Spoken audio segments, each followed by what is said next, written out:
حضرت سعد بن عبادہ فرماتے ہیں میں اس منڈی میں موجود تھا، کالی زلفوں والے محبوب کے وجود پہ پھٹا ہوا لباس تھا، رسول پاک علیہ السلام کا لباس پھٹا ہوا تھا، ہونٹ مبارک خشک تھے، داڑھی میں گرد و غبار تھی۔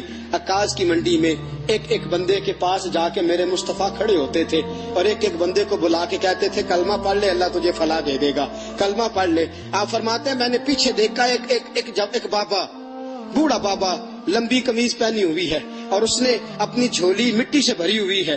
جب حضور تبلیغ کرتے تو وہ نبی پاک میں مٹی ڈالتا اور کہتا اس کی بات نہ ماننا یہ مجنون ہے، اس کی بات نہ ماننا یہ معاذ اللہ جادوگر ہے، اس کی بات نہ ماننا یہ قاہر ہے، اس کی بات نہ ماننا یہ ساحر ہے، اس کی بات نہ ماننا یہ لوگوں کو گمراہ کرتا ہے۔ معاذ اللہ نبی پاک عکاظ کی منڈیوں میں ایک ایک بندے کے پاس جاتے، ایک ایک بندے کو جا کے تبلیغ کرتے، ایک ایک بندے کا دامن تھامتے، کبھی کسی کو کہتے کلمہ پڑھ لے، کبھی فرماتے ہیں وہ پیچھے جو تھا اور فرماتے میں نے سوال کیا آگے کون ہے؟ لوگوں نے کہا محمد ابن عبداللہ ہے۔ میں نے پوچھا پیچھے کون ہے؟ کہا اس کا اپنا چاچا ابو لہب ہے۔ ابو لہب مٹی ڈالتا ہے۔ میرے رسول پاک صلی اللہ تعالی علیہ وسلم اس مٹی اور گرد و غبار کے عالم میں پھول برساتے، تبلیغ مشکل ہو گئی۔ آؤ سنو میرے نبی پاک نے کس حال میں تبلیغ کی۔ حضرت صدیق اکبر فرماتے ہیں میں نے وہ حال بھی دیکھا کہ میرے نبی پاک کے گلے میں کافر چادر ڈال دیتے تھے اور چادر ڈال کے بل دیتے تھے، اور میں نے وہ حال بھی دیکھا کہ میرے مصطفیٰ کو حرم کے اندر خدا کے گھر کے سین میں لٹا دیا کافروں نے، جوتے اتار لیے اور رسول پاک علیہ السلام کے وجود اطہر پر بشر کی عیب پوشی کے لیے جس کو اتارا تھا، بشر کی چیرہ دستی سے وہ دامن پارا پارا تھا۔ فرمایا نبی پاک علیہ السلام کو مارتے تھے، حضور کے وجود سے خون نکلتا تھا، نبی پاک علیہ السلام کو مار مار کے تھک جاتے تھے تو حضور نظر اٹھا کے کہتے تھے ظالموں میں پھر بھی تمہیں کہتا رہوں گا کہ خدا وحدہ لا شریک ہے۔ میرے دوستوں رسول پاک کی راہوں میں کانٹے بچھائے، 3 سال میرے نبی نے قید کاٹی، 3 سال میرے مصطفیٰ نے بھوک کاٹی، اور آج 2 بچیوں کے ساتھ سفر کرنا پڑے تو لوگ مسجدوں میں آ کے اپیل کرتے ہیں میرے ساتھ بچیوں کا ساتھ ہے، میرے ساتھ تعاون کرو۔ میرے نبی کی 4 بیٹیاں، شیب ابی طالب کے وہ دن، سیدہ خدیجہ الکبریٰ، جناب ابو طالب کا بڑھاپا، بچوں کا رونا، ساری رات بچے روتے رہتے، ساری رات میرے مصطفیٰ کی آنکھوں میں آنسو رہتے۔ میرے دوستو کیا کیا دکھ اور کیا کیا تکلیفیں بتاؤں جو میرے نبی نے تیرے اور میرے تک دین پہنچانے کے لیے اٹھائیں۔ اور آپ کو ایک بات بتلاؤں، ابو جال کتنا ظالم تھا، حضور کو پتھر مارتا تھا۔ پتہ ہے رسول پاک ابو جال کے گھر کتنی بار گئے ہیں؟ 3000 مرتبہ میرے نبی نے ابو جال کو دین کی دعوت دی، 3000 بار، 3000 بار حضور نے کہا ابو جال آجا کلمہ پڑھ لے۔ 3000 بار میرے مصطفیٰ گئے ابو جال کے گھر اور 3000 بار اس نے کبھی گالی دی، کبھی پتھر مارا، کبھی میرے نبی پاک علیہ السلام کو اذیتوں سے نوازا، لیکن حضور نے دین کی تبلیغ چھوڑی نہیں۔ تو گھر سویا رہتا ہے، میں گھر آرام سے بیٹھا رہتا ہوں، 4 نمازیں پڑھ لی اور حق ادا ہو گیا، رمضان کے روزے رکھ لیے اور بات ختم ہو گئی۔ میدان میں نکل، مار کھا، تجھے پتا چلے محمد عربی کا دین کیسے پھیلتا ہے۔ اور آج پتہ ہے کیسے کیسے دکھ اٹھائے۔ خدیجہ الکبریٰ کہتی ہے مجھے لگتا ہے سب سے بڑا دکھ یہ تھا کہ میرے مصطفیٰ کی 2 بیٹیاں ابو لہب کے 2 بچوں کے نکاح میں تھی، 2 بچوں کا نکاح، 2 بیٹیوں کا نکاح ابو لہب کے 2 بیٹوں سے ہوا تھا، ابھی رخصتی نہیں ہوئی تھی۔ حضور نے اعلان نبوت فرمایا، میرے محبوب نے دین کی تبلیغ کا اعلان کیا تو ابو لہب نے پیغام بھیجا کہ یہاں تو تبلیغ بند کر دو ورنہ میں تیری بیٹیوں کو طلاق دلوا دوں گا۔ میرے حبیب پاک کی آنکھوں میں آنسو آ گئے۔ حضور نے فرمایا ابو لہب تیرا اختلاف میرے ساتھ ہے، میری بیٹیوں کو اذیت نہ دے، میری بیٹیوں کو تکلیف میں، بیٹیوں والوں اور بچوں والوں اور گھر رکھنے والوں اور اپنے گھر میں جا کے اولاد کا ماتھا چومنے والوں سنو، حضور نے پیغام بھیجا اختلاف میرے ساتھ ہے، میری بیٹیوں کو اذیت میں مبتلا نہ کر۔ سیدہ طیبہ خدیجہ الکبریٰ کہتی ہیں ابو لہب نے کہا بس 2 ہی باتیں ہیں، یا دین چھوڑ دو یا طلاق تیرے گھر میں پہنچنے والی ہے۔ نبی پاک علیہ السلام نے گردن جھکائی، فرمایا جے سونا میرے دکھ وچ راضی تے میں سکھ نو چلے ڈاواں۔ میرے دوستو 2 شہزادیاں بیٹیاں ابھی گھر سے گئی نہیں تھی، جب پیغام آیا نا تو سیدہ خدیجہ الکبریٰ کہتی ہے میرے مصطفیٰ نے بچیوں کے سر پہ ہاتھ رکھا اور حضور کی نظر آسمان پہ ٹکی اور نبی کریم صلی اللہ تعالی علیہ وسلم نے آسمان کے بچیوں کے سر پہ ہاتھ ہے، نظر آسمان کی طرف ہے اور حضور رو کے عرض کرتے ہیں یا اللہ دین کے معاملے میں اگر یہ تیری رضا ہے تو میں اس کے لیے بھی تیار ہوں، یا اللہ میں اس کے لیے۔ دوستو کیا کیا دکھ، کیا کیا تکلیفیں اور کیا کیا کٹھن مراحل میرے مصطفیٰ نے دیکھے اور یہ دین ہم تک پہنچا۔ کتنی اذیتوں سے ہو کے حضور گزرے، کتنی تکلیفوں سے گزر کے میرے رسول پاک صلی اللہ علیہ وسلم آئے۔ اور حضرت زید بن حارثہ فرماتے ایک دن میں نے وہ دیکھا جو میں کبھی بھول نہیں سکتا۔ طائف کے بازار تھے اور میرے مصطفیٰ لوگوں کو دین کا پیغام دینے گئے تھے۔ فرمایا طائف کے لوگ پہلے تو نبی پاک پہ تانے برسانے لگے، کہنے لگے خدا کو تو ہی ملا تھا رسول بنانے کے لیے، معاذ اللہ استغفر اللہ، تیرے جیسے بھکاری کوئی رسول بنانا تھا، نقل کفر کفر نہ باشد استغفر اللہ لا حول ولا قوت۔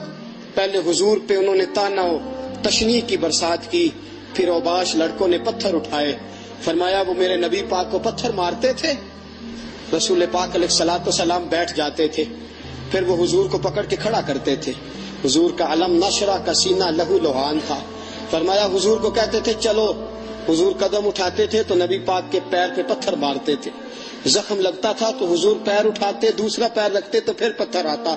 ان پتھروں کی برسات میں میرے نبی نے دین کا پیغام پھیلایا۔ ان پتھروں کی برسات میں حضور نکلے۔ طائف کی وادی سے آج بھی جا کے سوال پوچھ، طائف کا میدان آج بھی اس واقعے کو یاد کر کر کے روتا ہے، آج بھی آسمان تڑپتا ہے، ہم نے وہ منظر دیکھ رکھا ہے۔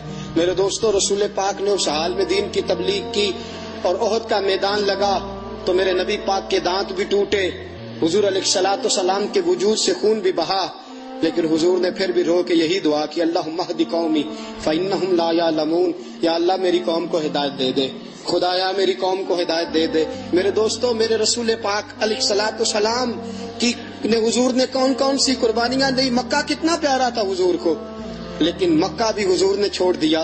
شہر چھوڑنا بڑا مشکل ہوتا ہے، وطن چھوڑنا۔ حضرت سلطان باؤ فرماتے ہیں شالا مسافر کوئی نہ تھی وے ککھ جنا تو پارے ہو۔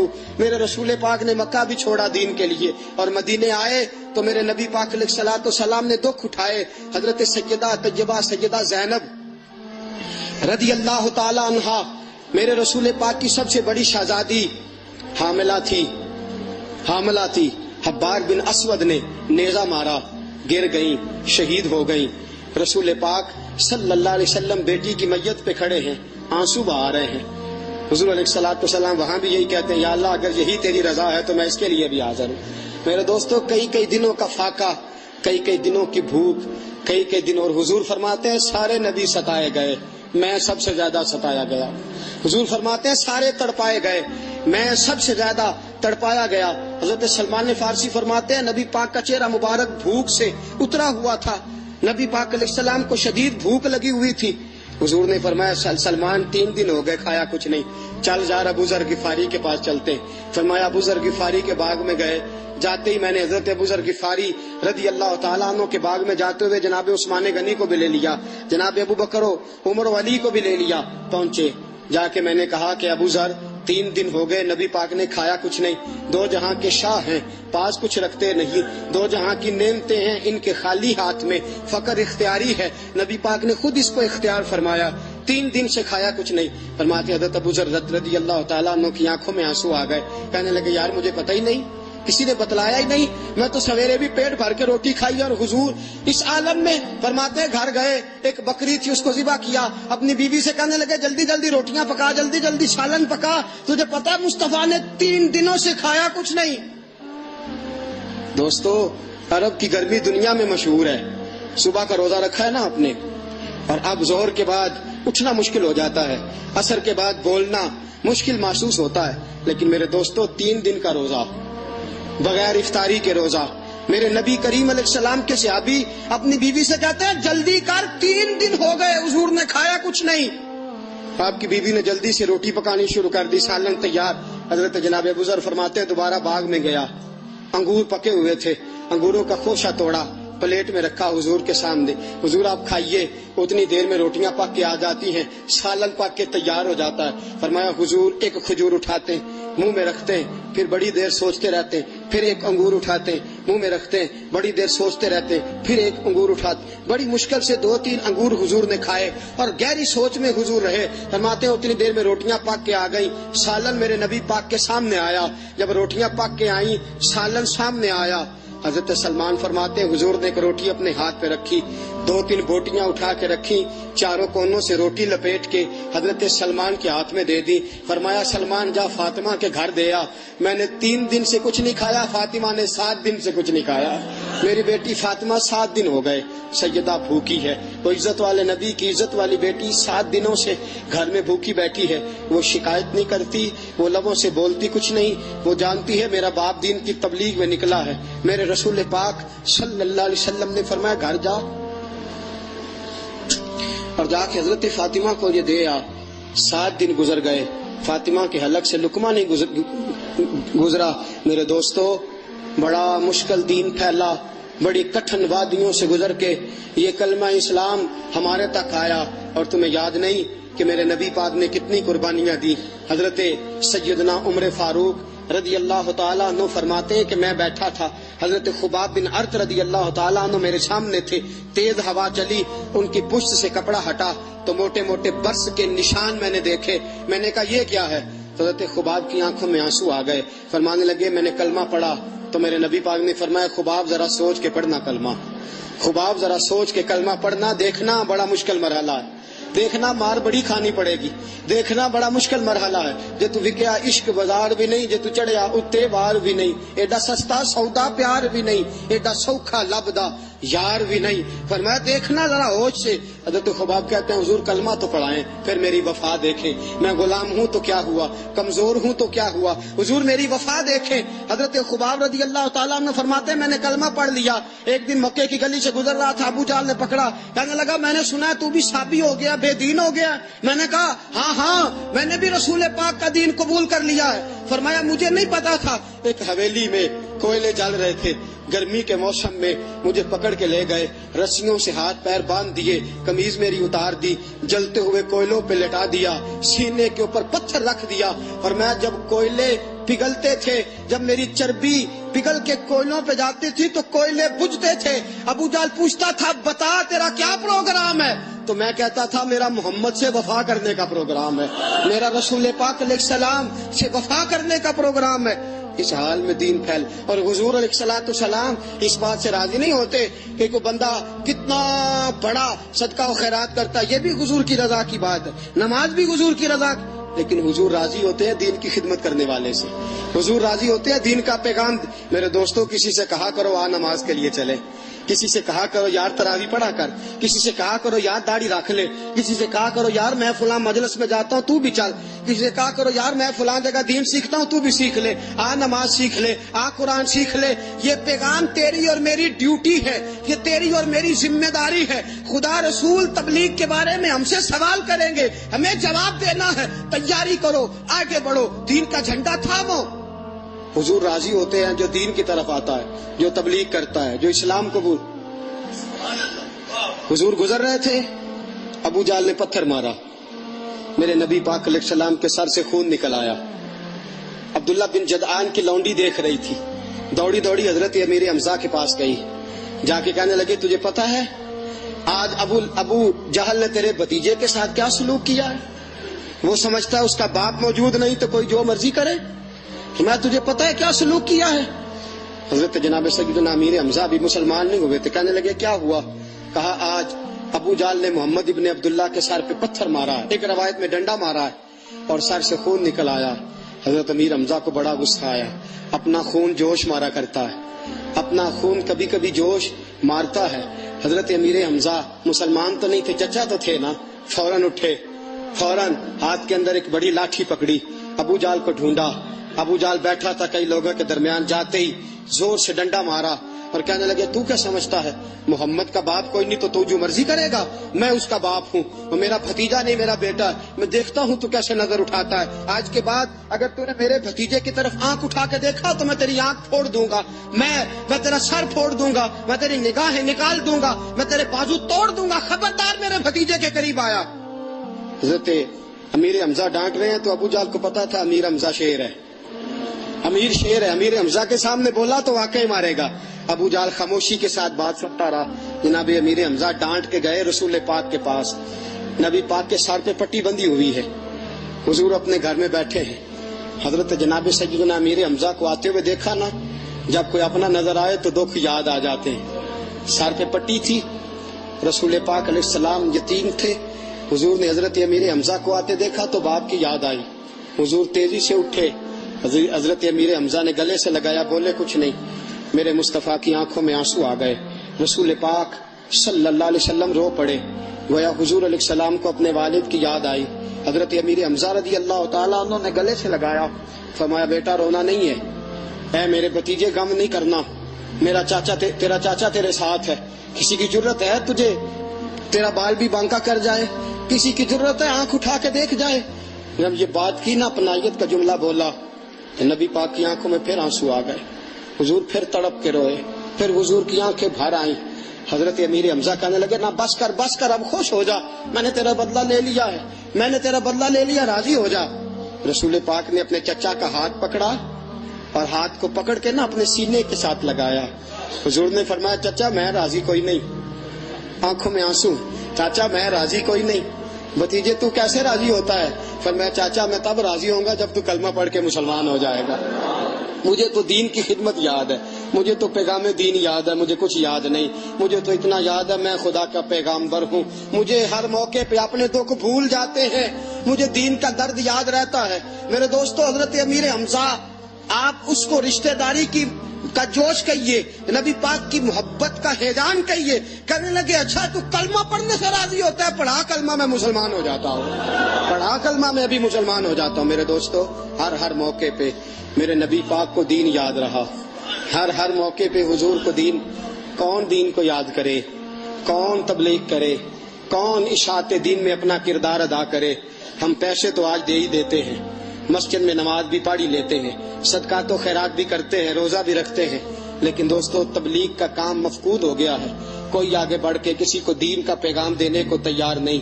ہم ڈرتے ہیں، ملامت سے ڈرتے ہیں، ملامت سے ہم ڈرتے ہیں کہ کوئی کیا کہے گا، کوئی ہمیں تانا دے گا۔ دین کے نام پہ تانے برداشت کرو، تمہارے من کو بڑا سکون ملے گا۔